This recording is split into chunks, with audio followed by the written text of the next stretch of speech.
오늘 주신 하나님의 말씀은 갈라디아서 1장 1절에서 10절까지입니다. 갈라디아서 1장 1절에서 10절까지입니다. 제가 봉독하겠습니다. 사람들에게서 난 것도 아니요 사람으로 말미암은 것도 아니요 오직 예수 그리스도와 그를 죽은 자 가운데서 살리신 하나님 아버지로 말미암아 사도된 바울은 함께 있는 모든 형제와 더불어 갈라디아 여러 교회들에게 우리 하나님 아버지와 주 예수 그리스도로부터 은혜와 평강이 있기를 원하노라. 그리스도께서 하나님 곧 우리 아버지의 뜻을 따라 이 악한 세대에서 우리를 건지시려고 우리 죄를 대속하기 위하여 자기 몸을 주셨으니 영광이 그에게 세세토록 있을지어다. 아멘. 그리스도의 은혜로 너희를 부르신 이를 이같이 속히 떠나 다른 복음을 따르는 것을 내가 이상하게 여기노라. 다른 복음은 없나니 다만 어떤 사람들이 너희를 교란하여 그리스도의 복음을 변하게 하려 함이라. 그러나 우리나 혹은 하늘로부터 온 천사라도 우리가 너희에게 전한 복음 외에 다른 복음을 전하면 저주를 받을지어다. 우리가 전에 말하였거니와 내가 지금 다시 말하노니 만일 누구든지 너희가 받은 것 외에 다른 복음을 전하면 저주를 받을지어다. 이제 내가 사람들에게 좋게 하랴, 하나님께 좋게 하랴, 사람들에게 기쁨을 구하랴. 내가 지금까지 사람들의 기쁨을 구하였다면 그리스도의 종이 아니니라. 아멘. 악한 세대에게서 우리를 건지시려고 라는 제목으로 박강주 목사님께서 말씀 주시겠습니다. 큰 은혜 되는 시간 되시기 바랍니다. 사도 바울은 다메섹 도상에서 그리스도를 만났을 때부터 로마 감옥에 투옥될 때까지 우리가 그 사도행전 9장에서부터 28장까지라고 생각을 하면 굉장히 짧은 기간이라고 생각할 수 있지만 한 30년 정도 되는 시간입니다. 그 30년 동안 예수 그리스도의 사도로 로마 제국 전역을 돌아다녔습니다. 사도행전에 기록된 세 번의 선교 여행 동안 갈라디아 지역, 소아시아, 또 마케도니아, 아가야 이런 전 지역을 다니면서 복음을 전하면서 여러 교회를 세웠고, 그곳을 방문한 후에는 그냥 가만히 놔둔 것이 아니고 서신서들을 보내가지고 설립한 교회들을 다시 돌아보고 돕고 세우는 일들을 감당했었습니다. 사도 바울은 서신을 통해서 복음을 증언했었는데, 이런 서신 중에 많은 서신들 중에 가장 먼저 기록된 서신이 어떤 서신이냐면 갈라디아서입니다. 갈라디아서가 가장 먼저 기록이 됐고요. 오늘 본문에 보면 사도 바울이 좀 강한 어조로 저주를 받을지어다, 평소에는 쓰지 않는 어조들이 등장을 하는데요, 그만큼 시급한 상황이다라는 것을 우리에게 보여주고 있죠. 사막에는 강이 없지 않습니까? 근데 우리가 눈으로 봤을 때는 강이 없지만 땅 속으로 흐르는 강이 있다라고 이야기를 합니다. 그래서 그 땅 속으로 흐르는 강 위에서는 어디를 파도 물이 나오는 일들. 그래서 오아시스가 갑자기 아무것도 없는 지역에서 물이 나오는 이유는 땅 속에 있었던, 땅 속으로 흐르는 강에서 그 지반이 약한 곳을 뚫고 올라오는 곳이 오아시스라고 이야기들을 하더라고요. 제가 무슨 말씀을 드리려고 갑자기 이 말을 하냐면, 갈라디아서 전체 안에 1장을 파도 뭐가 나오냐면 그리스도의 십자가의 은혜가 등장을 하고요, 2장을 파도 그리스도의 십자가의 은혜가 등장을 하고, 3장을 파도 그리스도의 십자가밖에는 나오지 않는 성경이 갈라디아서입니다. 그래서 로마서를 축약하게 놓은 것처럼 보인다, 그래서 로마서 요약본이라는 별명을 가지고 있을 정도로 갈라디아서는 복음의 굉장한 깊은 내용들이 담겨 있습니다. 바울이 지금 갈라디아서를 쓰게 된 이유는 무엇이냐면, 갈라디아에 있는 도시들을 방문하고 교회를 세우고 그 교회들이 잘 키워져 가고 세워져 가고 있음을 확인해 봤더니 거짓 교사들이 지금 갈라디아 지역에 있는 교회들에 들어오게 된 것입니다. 그래가지고 바울이 전한 복음, 그리스도의 복음을 다른 것으로 바꿔놓는 일들을 벌이기 시작했다는 거예요. 사단은 늘 하나님 나라의 복음을 방해하죠. 특별하게 복음을 방해하기 위해서 사단이 쓰는 방법이 있는데 첫 번째는 메시지를 조금 다르게 바꿔놓습니다. 똑같은 메시지인 것 같고 같은 것인 것 같지만 끝을 다르게 하는 거예요. 그게 뭐냐면 우리가 말하는 이단입니다. 두 번째는 무엇을 공격하냐면 메신저를 공격하는 방법을 사용하죠. 근데 오늘 갈라디아 교회에는 이 두 가지를 다 하고 있어요.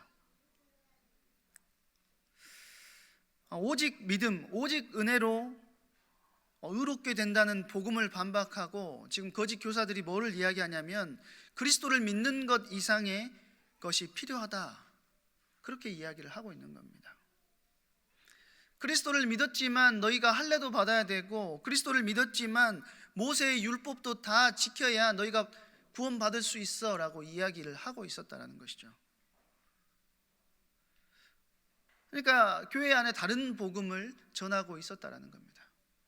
뿐만 아니고 메시지에 밀리면 아까도 말씀드렸다시피 메신저를 공격하는데 바울이 전한 복음의 내용을 훼손했을 뿐만 아니고 바울이 예수님의 12제자 중에 하나도 아니고 누구에게서 어떤 고난도 위임받지 않은 사람인데 지가 뭐라고 지금 사도라고 이름을 붙여가지고 너희들에게 뭔 복음이라고 전화놓고 그러고 다니고 있느냐, 사기꾼 아니냐 라고 하면서 바울의 사도권을 공격했습니다.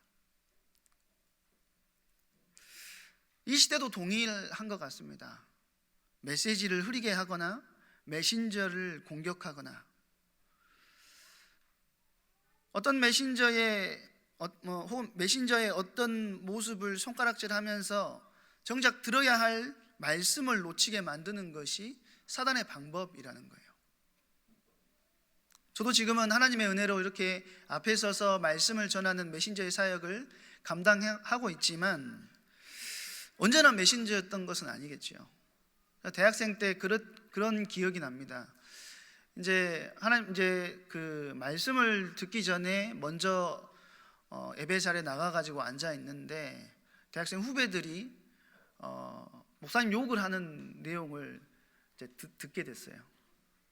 저는 뭐 그런 거에 참여하는 것도 싫어하고 원래 말하는 거를 귀찮아하기 때문에 그냥 옆에 가만히 앉아 있었거든요.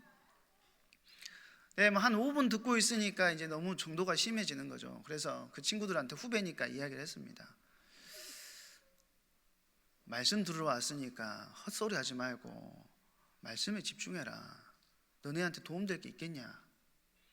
그래놓고 제가 말씀을 듣는데요, 그 욕했던 목사님이 오셔서 메시지를 증거하시는데 제 안에 나도 모르게 어떤 생각이 일어나냐면 막 복음을 설명하시는데 제 안에 니나 잘해라 이런 생각이 저도 모르게 올라오는 겁니다.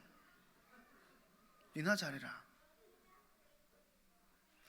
제가 엄청 그 생각이 들었을 때 영적 싸움을 시작했어요. 나를 공격하는구나. 나는 거기에 참여하지도 않았고 그 말에 동조하지도 않았고 그 말을 그냥 귀찮아서 저지하지 않고 그냥 가만히 있다가 저지했을 뿐인데 제 속에 하나님의 말씀을 듣지 못하게 하는 것들이 일어났다는 것이죠. 그래서 오늘 본문에 보면 사도 바울이 1절에 보니까 뭐라고 이야기를 하냐면 사람에게서 난 것도 아니고 사람으로부터 말미암은 것도 아니고 오직 예수 그리스도와 그를 죽은 자 가운데서 살리신 하나님 아버지로 말미암아 사도되었다. 지금 자기의 사도권을 지금 뭐하고 있냐면 변호하고 있는 겁니다. 내가 태어나서 내 스스로 사도가 된 게 아니야. 어떤 사람들이 나를 사도로 세워준 것도 아니야. 하나님께서 나를 택하셔서 나를 사도로 세우셨다라고 분명히 사도 바울이 이야기를 하고 있는 것입니다. 그리고는 거짓 교사들로 인해서 변질되어 버린 복음의 내용을 바로잡기 시작하는 것이죠. 교회 안에 다른 복음이 늘 들어올 수 있습니다. 요즘에 여러분들도 뭐 뉴스를 보고 또 넷플릭스 뭐 이렇게 보셔서 아시겠지만 나는 신이다라는 넷플릭스의 다큐가 굉장히 사회적으로 이슈가 되고 있죠. 사실 뭐 여러분들 잘 아시지만 그 내용은 뭐냐면 JMS라고 하는 사이비 종교입니다. 이단도 아니고요. 사이비 종교인데, 이런 식의 말도 안 되는 사이비 종교라면 우리가 조금만 분별력을 가지면 걸러낼 수 있어요. 그러지 않습니까?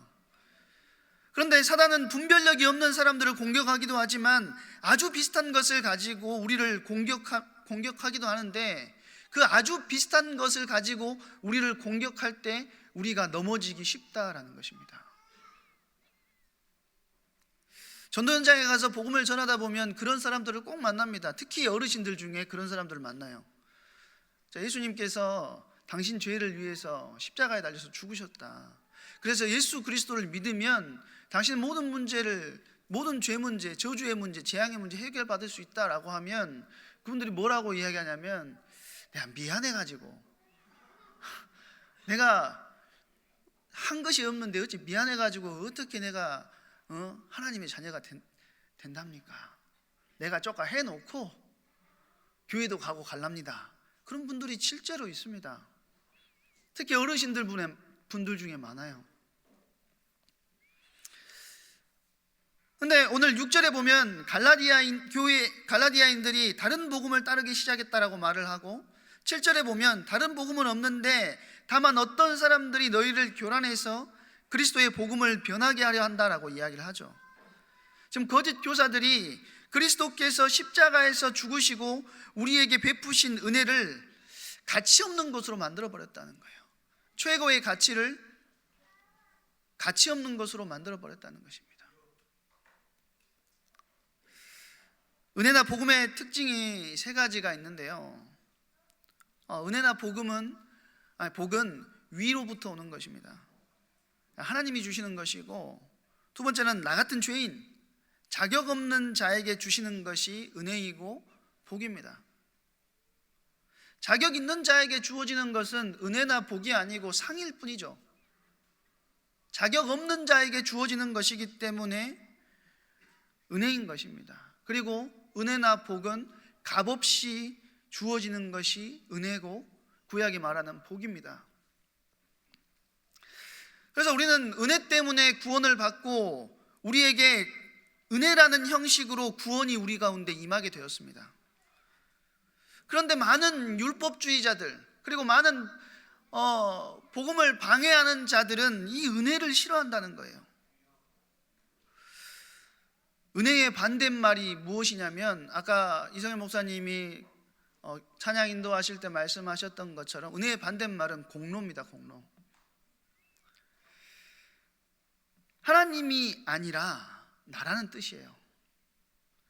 공로는 내가 하는 것이고, 그래서 무임승차는 안 된다고 이야기하는 것입니다. 마태복음 20장에 보면은 어떤 그 애화가 나오냐면, 어떤 비유가 나오냐면 포도원의 일꾼 비유가 등장을 합니다. 어떤 사람은 아침부터 일찍 와가지고 일을 했어요. 그런데 어떤 사람은 이제 일 끝나기 1시간 전에 와가지고 일하기 시작했다는 거예요. 그런데 주인이 1급을 주는데, 급료를 주는데, 아침부터 일찍 온 사람도 한 데나리온을 주고 늦게 와가지고 1시간 일한 사람도 한 데나리온을 주는 거예요. 원래 그들을 모집하고 부를 때에 어떻게 불렀냐면 한 데나리온을 주겠다라고 불렀기 때문에 아침에 일찍 온 사람도 한 데나리온을 받는 게 맞는 것이고, 뒤에 늦게 온 사람, 사실 그 사람이 은혜를 입어서 더 많은 데나리온을 받은 것이죠. 그런데 아침에 일찍 온 사람들이 뭐라고 하냐면 손가락질하는 겁니다. 시기하고 질투하는 거예요. 왜 우리하고 똑같이 받냐? 그게 은혜입니다. 우리가 비록 늦었지만 나중된 자가 먼저 되게 만드는 것이 하나님의 은혜예요. 그래서 교회라는 시스템은 먼저 왔기 때문에 대단하고 놀라운 것이 아니고, 먼저 된 자가 나중될 수 있는 것이 교회인 것이고, 나중된 자가 먼저 될 수 있도록 만들어 놓은 은혜가 교회 안에 있다라는 것입니다. 그런데 사단은 이것을 공로로 바꿔버렸다는 것이죠. 사도행전 11장에 보면 바나바가 안디옥 교회를 방문하게 됩니다. 11장 23절에 보니까 하나님의 교회를, 안디옥 교회를 참여하고 나서 하나님의 은혜를 보고 기뻤다라고 이야기를 하는 장면이 등장을 하죠. 우리나라 속담에 그런 말이 있잖아요. 개 눈에는 응만 보인다. 그런 속담이 있지 않습니까? 공로주의자 눈에는 공로만 보이지만 은혜주의자, 은혜를 사모하는 자의 눈에는 은혜만 보인다라는 거예요. 바나바는 안디옥 교회에 가가지고 공로를 본 것이 아니고 하나님의 은혜를 본 것입니다. 그래서 기뻐한다는 거예요. 값없이 받는 은혜를 기뻐하고 하나님께서 값없이 주시는 은혜를 붙들었다는 것입니다. 사실 하나님께서 값없이 주신 은혜를 붙드는 것이 복음이고, 하나님께서 주신 은혜를 붙드는 교회가 복음이 있는 교회라는 사실을 우리가 기억해야 된다는 거예요. 갈라디아 교회 안에 들어온 이 다른 복음이 이질적인 종교가 아니라 진짜와 매우 비슷한 모조품이었다는 사실을 기억해야 돼요. 진짜에는 늘 뭐가 있습니까? 짝퉁이 있습니다. 그러지 않나요? 짝퉁에서 제일 좋은 게 레플리카라고 이야기를 하더라고요. 그래가지고 그거는 짝퉁이지만 엄청 비싸게 받는다고 이야기를 하는 걸 봤습니다. 짝퉁인데 50만 원, 60만 원 막 이렇게 한다고 하더라고요. 가방이. 아무리 자기가 이게 진짜하고 똑같이 생긴 가방이라 할지라도 들고 있는 사람은 아는 거예요. 이게 뭐라고요? 짝퉁이다, 짭이다. 그래서 그 사람이 이걸 들고 다니면서, 가방을 들고 다니면서 늘 뭘 하냐면 경계합니다. 걸리면 어떡하지? 우리 남편이 사줬다고 사기쳤는데 걸리면 어떡하지? 하는 생각이 드는 거예요. 그런데 자칭 그리스도인이라는 형제들이라는 자들에 의해서 촉발된 것인데, 사도 바울이 전한 복음이 아니라 율법을 이야기하고 유대 전통을 이야기하고 할례를 이야기해서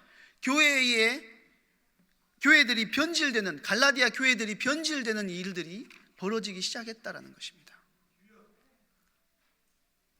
진짜 복음이 아닌 다른 복음이 교회 안에 생겨날 수 있다면 우리는 철저하고 분별력이 있게 하나님을 믿는 믿음이 있어야 되고, 제대로 볼 수 있는 영적인 지식이 우리 가운데 있어야 된다는 것입니다.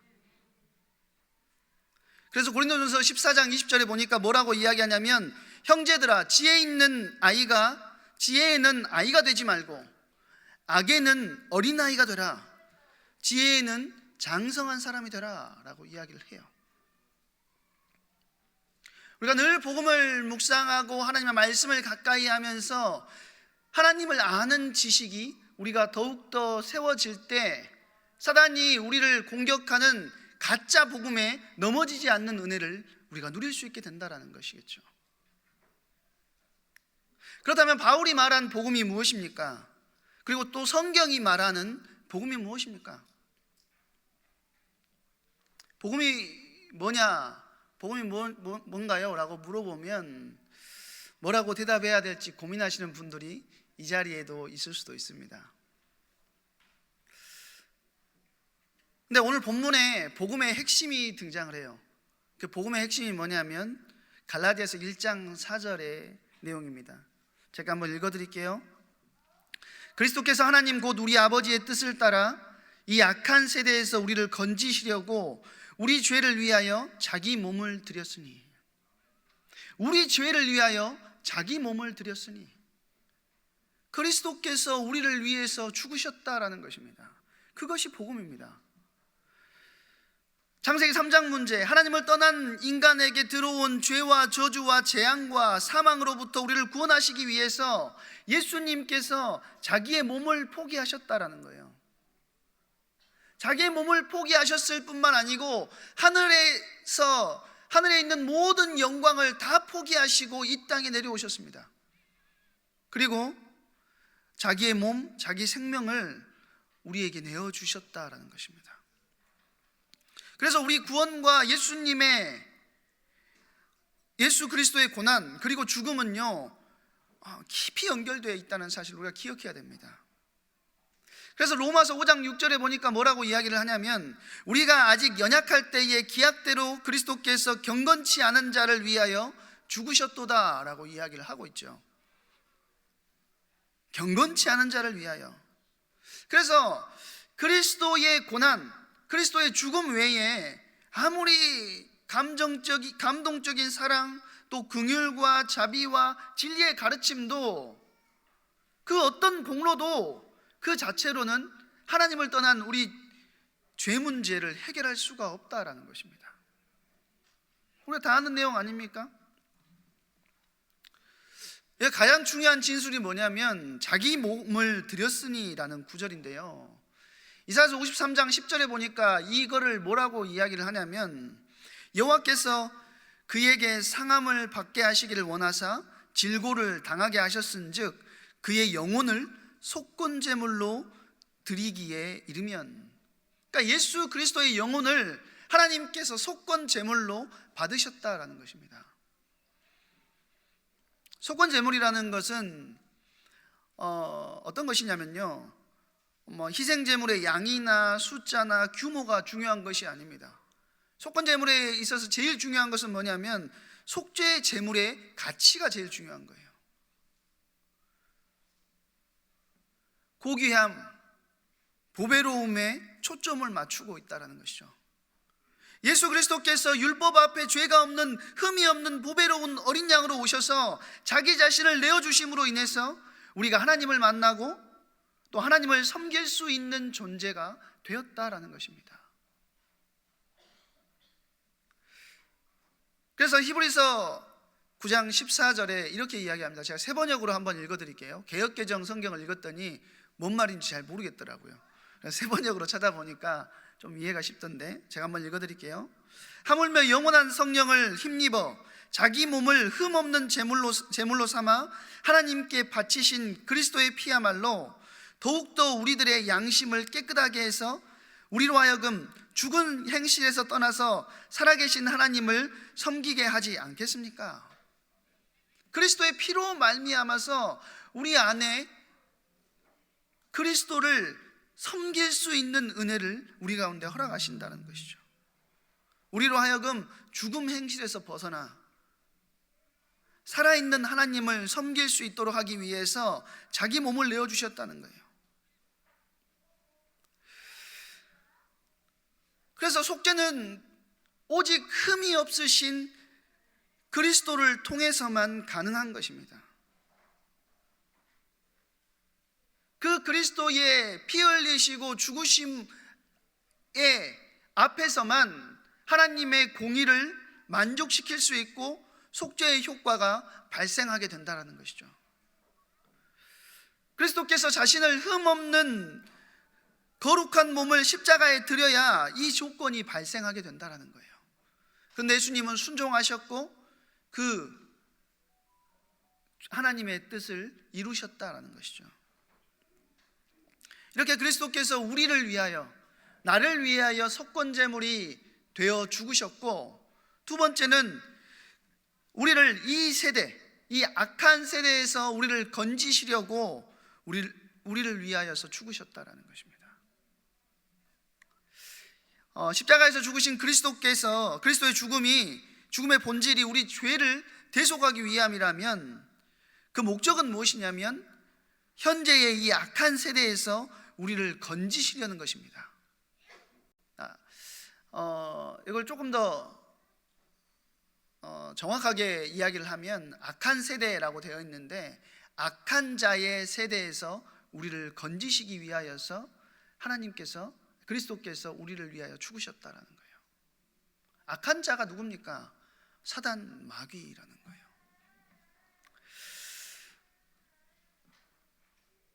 예수 그리스도의 죽음은 현재 이 악한 세상에서 우리를 구하고 건져내기 위해서 이 세상에서 우리를 빼내시려고 죽으신 것은 아니에요. 뭔 말을 저렇게 어렵게 하지? 라고 생각하실 수 있는데, 악한 세대에서 우리를 건지시려고 죽으셨지만 우리를 이 세대와 격리시키고 분열시키기 위해서 죽으신 것은 아니라는 것입니다. 왜 그러냐면 요한복음 17장 5절에 보니까요, 예수님께서 우리를 위해서 기도하시는 장면이 등장을 하는데, 내가 비옵는 것은 그들을 세상에서 데려가시기를 위함이 아니요 라고 기도하죠. 그리고 뭐라고 하냐면, 다만 악에 빠지지 않게 보존하시기를 위함이니이다 라고 이야기합니다. 하나님의 목적은 우리를 이 세상에서 지금 당장 하나님 나라로 옮기시는 것이 목적이 아니라 이 세상에 머무르면서 세상의 빛과 소금이 되도록 하는 것이었다는 거예요. 한번 니들 힘으로 빛과 소금이 되어봐 이렇게 하는 것이 아니라, 우리를 현재의 이 악한 자의 세대에서 구하시는데, 사단이 잡은 그 사단의 나라에서 우리를 이 땅에 살고 있지만 하나님 나라의 백성으로 바꿔놓으셨다라는 것입니다. 우리가 사무엘상을 이제 지난주에 마무리를 하시지 않았습니까? 사무엘상에 전반적으로 흐르는 그 기저에 흐르는 내용이 뭐냐면,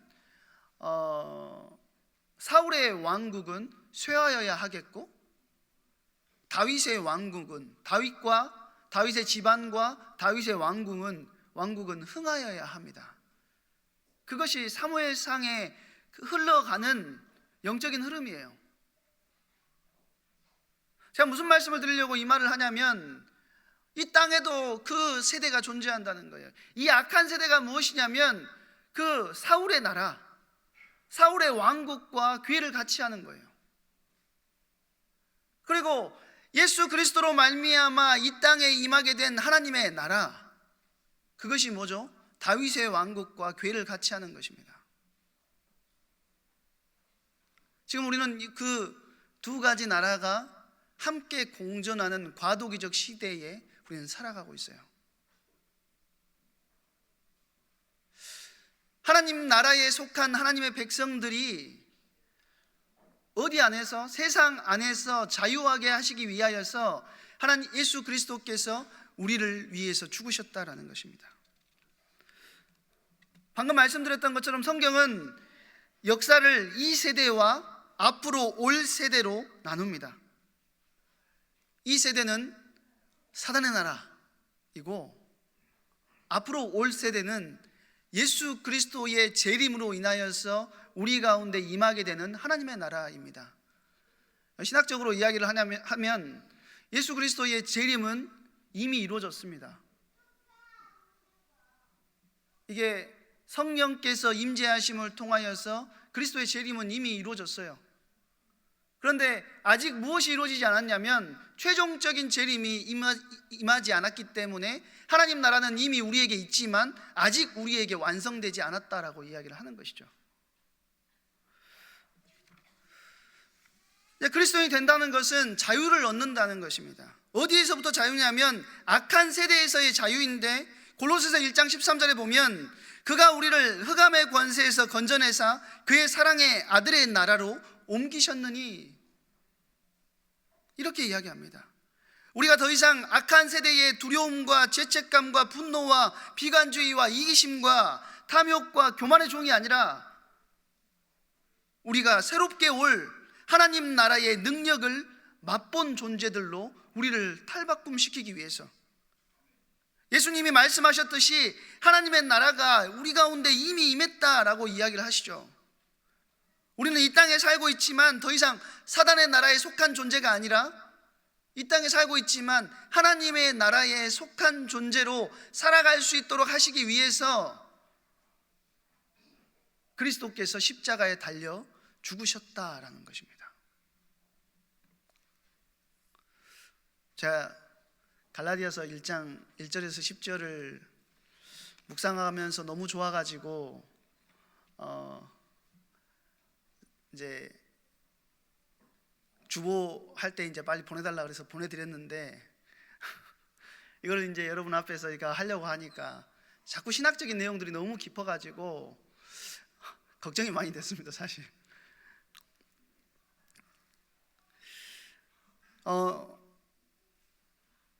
우리를 그렇게 만들기 위해서 우리에게 십자가의 복음을 허락하셨다라는 거예요. 이 땅에 살지만 이 땅에 소속되지 않은 자로, 그리고 이 땅에 살지만 세상 나라에서 자유함을 얻고 그 세상 나라를 향하여 그리스도의 빛과 소금 된 자로 우리를 세우시기 위해서 우리를 이 땅에 그리스도께서 십자가에 달려 죽으셨다라는 것이죠. 그래서 디모데후서 4장 10절에 보면은 그런 이야기가 나오죠. 저번에도 제가 수예배할 때 한번 말씀드렸던 것 같은데, 대만은 세상을 사랑하여 나를 버리고 데살로니가로 갔고 라고 이야기를 하죠. 그러니까 우리는 악한 세대에서 빠져나와 이제 하나님의 나라, 하나님의 그 영향력 안에서 사는 존재인데, 자꾸 세상의 영적인 흐름 속으로 들어가려고 하는 흐름들이 우리 안에 존재한다는 것이죠. 그래서 로마서 12장 2절은 뭐라고 이야기하냐면, 너희는 이 세대를 본받지 말고 오직 마음을 새롭게 함으로 변화를 받아 라고 이야기를 하죠. 악한 세대로부터의 구원은 이 세대처럼 생각하지 않을 자유, 이 세대의 영적인 흐름을 타지 않을 자유, 이 세대 안에서 복음의 영향력을 가지고 힘있게 일어날 능력을 우리 가운데 허락하셨다는 거예요. 우리가 아무것도 아닌 존재인 것 같지만 그리스도의 십자가의 죽음을 통해서, 그리스도께서 십자가의 죽음을 통해서 우리에게 어마어마한 것들을 이미 주셨고 이 세대를 정복할 수 있는 은혜를 허락하셨다는 것입니다.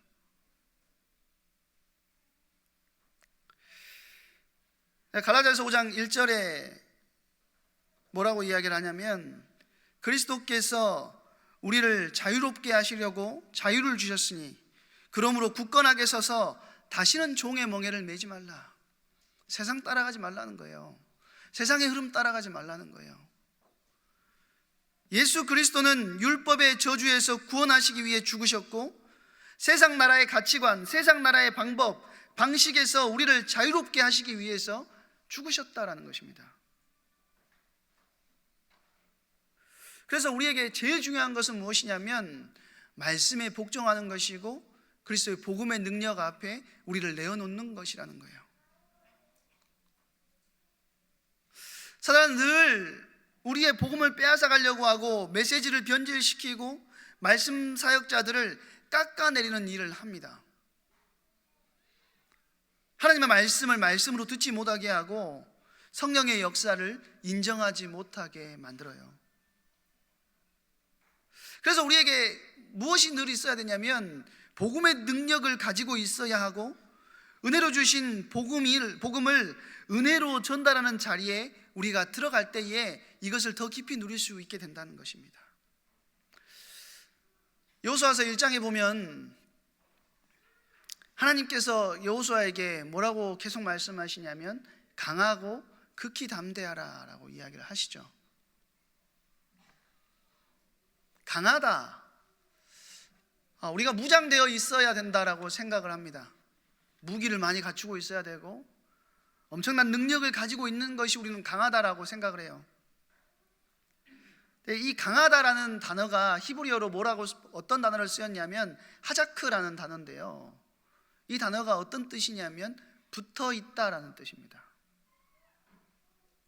우리 인생은 우리 힘과 우리 능력으로 강해지는 존재가 아닙니다. 말씀에 붙어 있을 때, 하나님께 붙어 있을 때 우리는 강한 존재가 되는 거예요. 제 안에 자꾸 두려움이 찾아옵니다. 미국을 가야 되는데 영어를 못 하는데 어떡하지? 이런 생각이 들고요. 뭐 이미그레이션에서 못 들어가면 어떡하지? 막 이런 생각도 들고, 사람들이 다 이야기, 너무 좋겠다, 막 이렇게 이야기를 해요. 근데 저는 제 속을 진짜 보여줄 수도 없고, 제가 말씀드렸잖아요. 저는 새로운 곳으로 가는 거, 새로운 현장으로 가는 거 굉장히 두려워한다고. 근데 제가 담임 목사님이 선교위원회 모임 갔을 때 그 말씀 하셨거든요. 광주 목사 가야지. 그때부터 이제 두려움이 찾아오고, 우울증처럼 사람이 있잖아요. 힘이 쭉쭉 빠지고. 그러니까 저한테 목사님 좋겠어요, 이런 말씀하지 마세요. 근데 제 안에 제가 뭐 하기 시작했냐면 하나님께 붙어있는 작업을 하기 시작했습니다. 하나님의 은혜를 누리고 하나님의 깊은 비밀을 누리고 말씀에 붙어 있어야겠다. 그러니까 이제는 조금 힘이 납니다. 하나님께서 하시겠다라는 마음이 제 안에 능력으로 들어오기 시작했어요.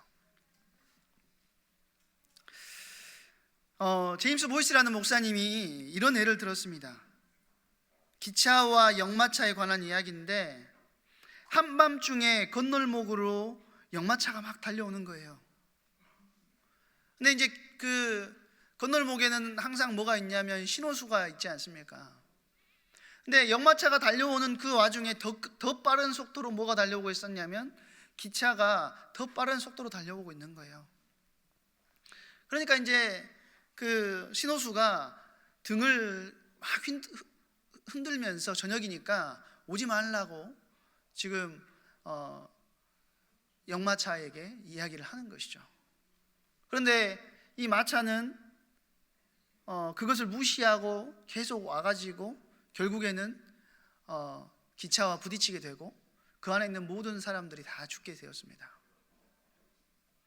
이제 경찰이 와가지고 사고 경위를 묻고 여러 가지 이야기들을 하겠죠. 이제 신호수에게 묻는 겁니다. 당신이 등불을 기차가 오는 것을 확인하고 역마차가 오는 것을 확인했습니까? 네. 당신이 등불을 들어서 흔들면서 그 사람에게 오지 말라고 신호를 했습니까? 예.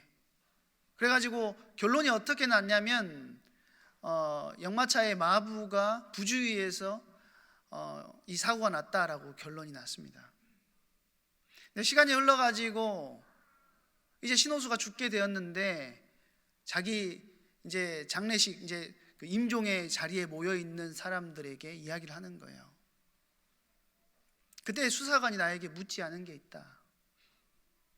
그게 뭡니까? 라고 물어보니까 그 불이 켜져 있는지를 묻지 않았다라는 거예요.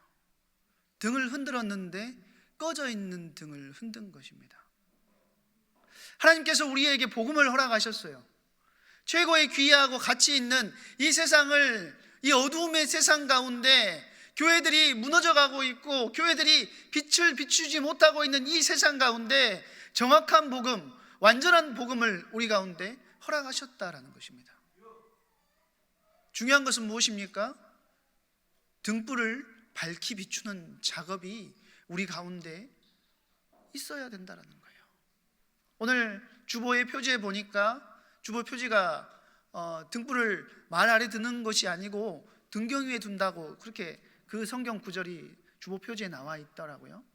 맞습니다. 우리를 말 아래 두기 위해서 우리에게 그리스도께서 십자가에 달려 죽으시기까지 하시면서 악한 세대에서 건져내신 것이 아니라는 것입니다.